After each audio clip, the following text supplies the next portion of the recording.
Yuan Feng tersenyum dingin saat melihat itu, namun senyum dingin itu sekejap berubah, ketika banyak kabut hijau keluar dari lubang dalam, dan suara Wang Lin yang dingin terdengar dari lubang dalam. Bola esmu memang kuat, tapi energi spiritual surgawi di dalamnya masih terlalu sedikit, kata Wang Lin mencibir dan melesat keluar dari lubang dalam.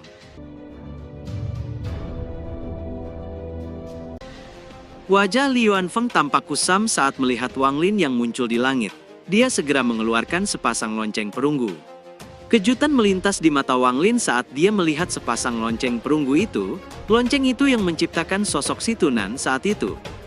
Tangan Yuan Feng membentuk segel saat dia berteriak, "Segel!" Segera dua lonceng perunggu itu membesar sebelum pecah berkeping-keping saat dua tangan yang diselubungi kabut hitam tebal yang membawa energi dingin yin menyebar dengan cepat.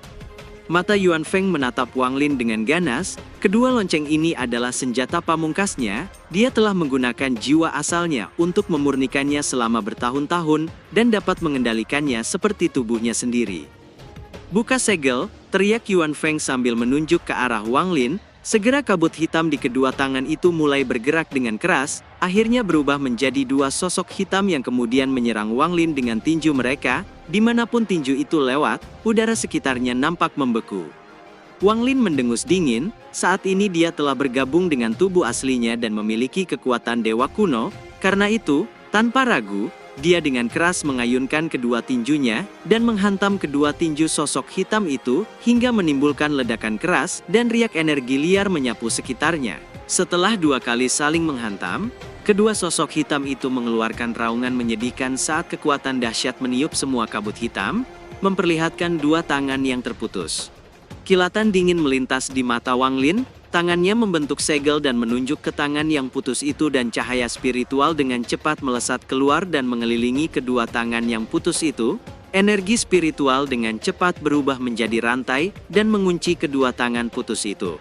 Saat kedua tangan itu mulai memberontak, Wang Lin dengan cepat mengendalikan bendera jiwa dan bendera pembatas di samping kedua tangan itu, menciptakan kabut hitam dan ungu yang menyelimuti kedua tangan.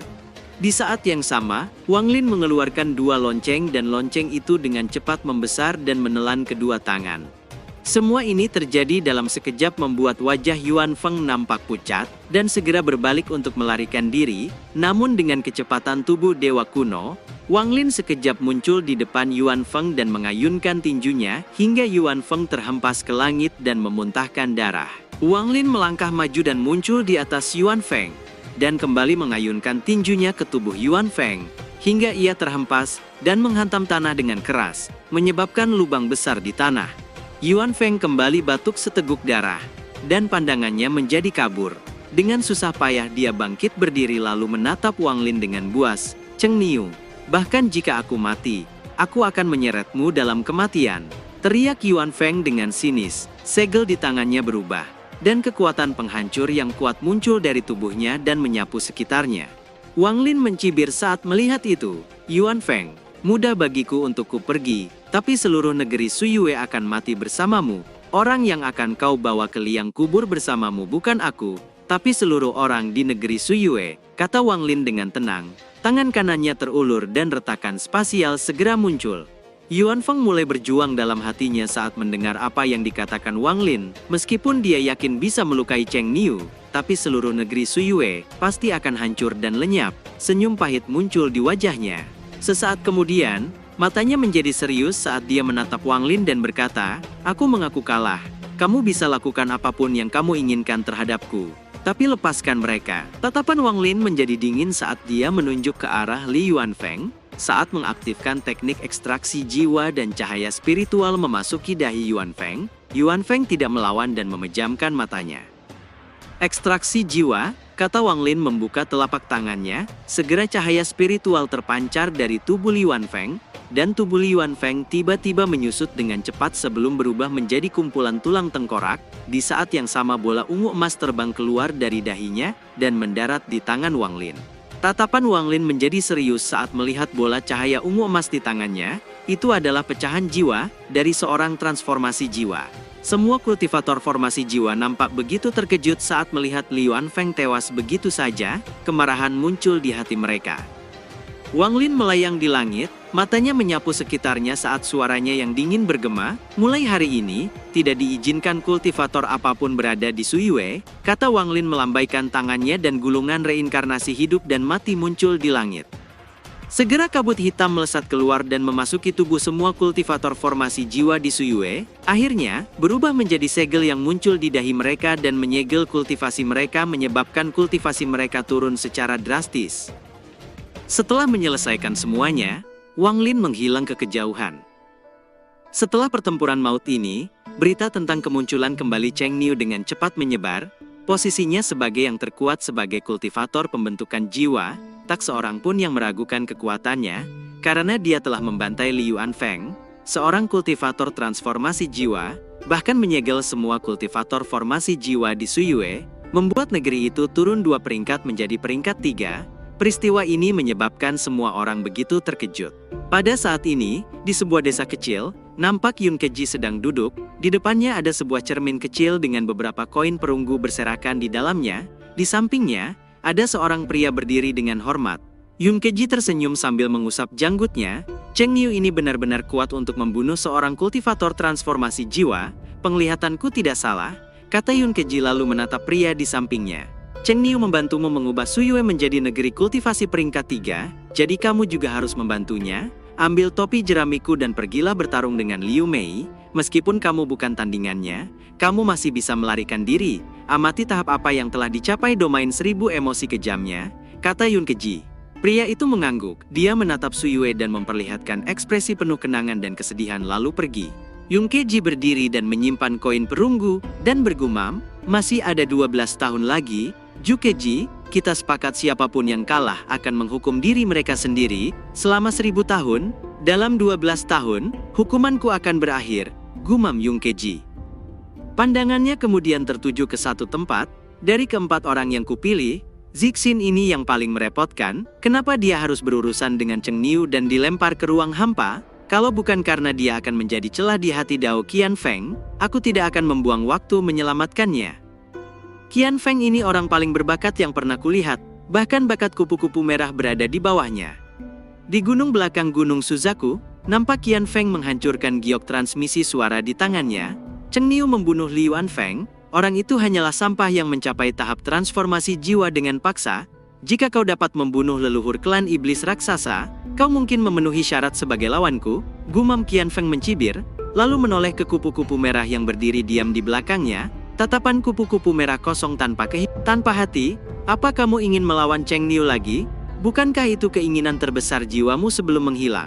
Setelah Wang Lin meninggalkan Suyue, dia segera menemukan tempat terpencil dan memasuki manik langit sambil membawa kedua tangan yang putus. Dia berdiri di hadapan jiwa raksasa Situnan dan melepaskan segel di kedua tangan itu. Segera kedua lengan itu secara misterius melayang di sekitar jiwa Situnan. Wang Lin melihat apa yang terjadi dengan ekspresi serius. Dia sudah menduga bahwa itu adalah lengan Situnan, dan sekarang dia semakin yakin. Untuk pertama kalinya dalam ratusan tahun, jiwa Situnan bergetar saat cahaya terang muncul dan mengelilingi kedua lengan yang putus. Lengan yang putus itu perlahan bergerak menuju jiwanya dan akhirnya menghilang ke dalamnya. Wang Lin melihat jiwa Situnan pulih dengan cepat, jiwa ilusinya perlahan menjadi padat. Tak lama kemudian, cahaya menghilang dan jiwa Situnan menjadi padat, tapi dia masih belum terbangun.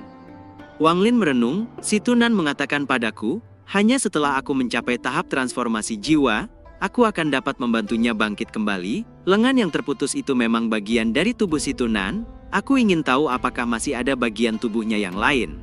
Wang Lin melihat ke kejauhan, saat dia berjalan keluar dari manik, arah itu adalah tempat klan iblis raksasa. Aku harus mengambil kembali pedang surgawi, tapi Bayun itu sangat kuat, bahkan Suntai tersedot ke dalam celah spasial yang diciptakan Bayun. Meski Bayun menang dengan menggunakan kekuatan garis keturunannya, tapi ia diburu oleh boneka mayat Suntai. Apakah ia masih hidup? Bahkan jika dia tidak mati, dia perlu memiliki tubuh baru, dan butuh waktu untuk terbiasa dengan tubuh barunya. Aku ingin tahu apakah dia sudah sepenuhnya menguasai tubuh barunya. Pikir Wang Lin muncul di luar formasi teleportasi kuno. Bayun ini mencapai tahap transformasi jiwa dengan kultivasinya sendiri. Kekuatan garis keturunannya bahkan membuat Suntai segan. Selain itu, gaya bertarungnya mirip dengan dewa kuno. Mungkinkah leluhur klan raksasa memiliki hubungan dengan dewa kuno? Aku tidak percaya diri melawannya, bertarung atau tidak, pikir Wang Lin dengan ragu.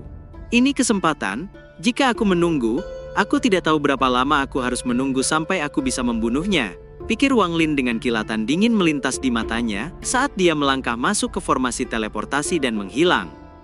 Sementara itu di negeri Pilu, satu sosok berjalan keluar dari teleportasi dan bergegas menuju ke arah Sekte Pemurnian Jiwa. Di malam hari, Wang Lin muncul di luar Sekte Pemurnian Jiwa.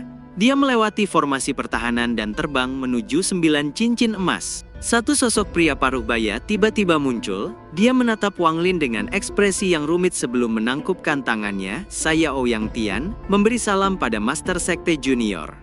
Master Sekte Junior?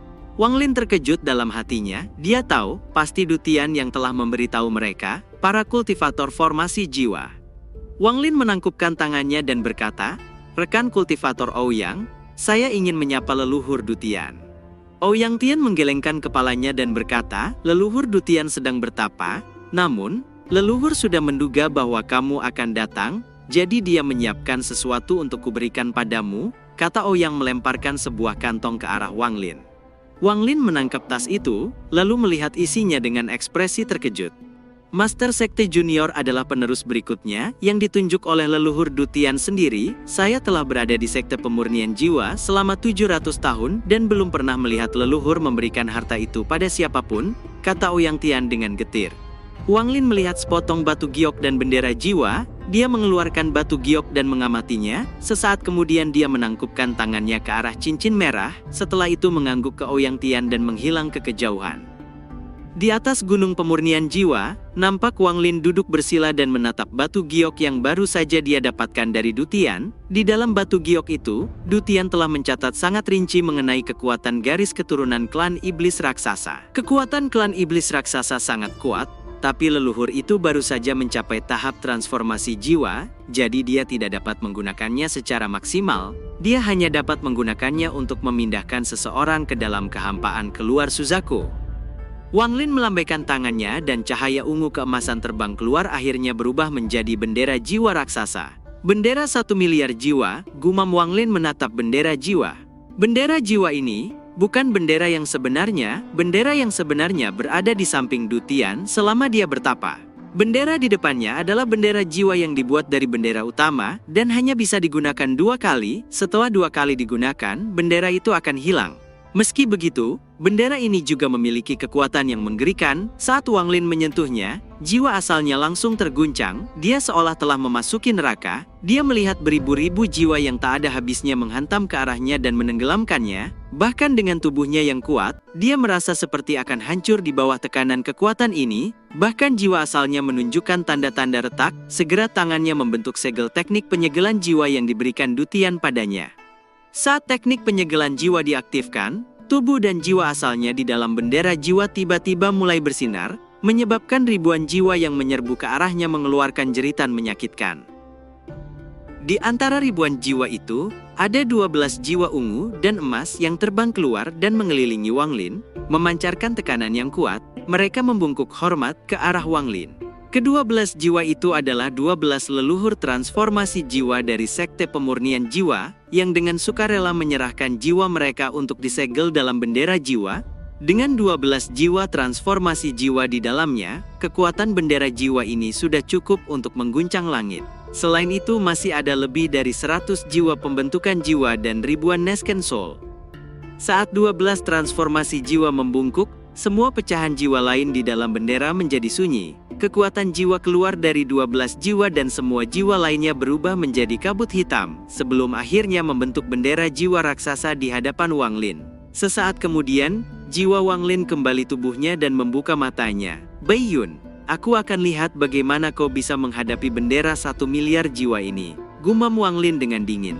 Wilayah klan iblis raksasa sangat luas. Mereka membuat perjanjian dengan Suzaku saat itu, dan diberi tanah luas, ada 12 istana besar. 2 tahun lalu, Bai Yun kehilangan tubuhnya dan merasuki tubuh lain. Keberadaannya tidak diketahui. Tubuh seseorang berada dalam kondisi terlemahnya saat dirasuki. Itulah sebabnya Bai Yun mencari tempat aman untuk bertapa. Pada saat ini, nampak Cihu duduk di dalam istana ketiga, dengan sepotong batu giok di tangannya, wajahnya pucat dan penuh kebingungan. Cheng Niu membunuh Li Yuanfeng, kurasa orang berikutnya adalah leluhur klan raksasa, jika dia datang, apa yang harus kulakukan? Meskipun leluhur Baiyun salah, tapi dia adalah harapan klan iblis raksasa.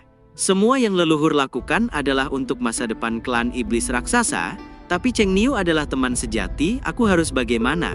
Gumam Cihu dengan getir, wajahnya benar-benar dipenuhi kebingungan. Wang Lin muncul di tepi klan iblis raksasa, dia tidak terburu-buru memasuki wilayah klan raksasa, dan membuat sebuah gua di perbatasan dan mulai menggunakan berbagai harta untuk membangun formasi sinyal guna berjaga-jaga. Jika dia tersedot ke ruang angkasa oleh Baiyun, dia akan dapat menggunakan formasi sinyal ini sebagai suar untuk kembali dan tidak tersesat di luar angkasa. Itu adalah formasi dari batu giok yang diberikan Dutian untuknya. Wang Lin mempelajarinya dan menambahkan beberapa perubahan, membuatnya semakin rumit.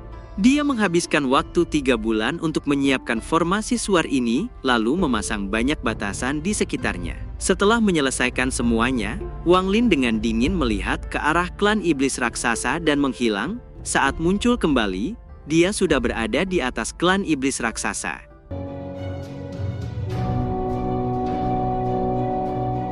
Cerita pun selesai, nantikan spoiler selanjutnya guys. Buat yang belum subrek, dibantu subrek yuk guys, biar jalan terus spoilernya. Buat yang udah subrek mudahan dilancarkan rezekinya. See you and ciao.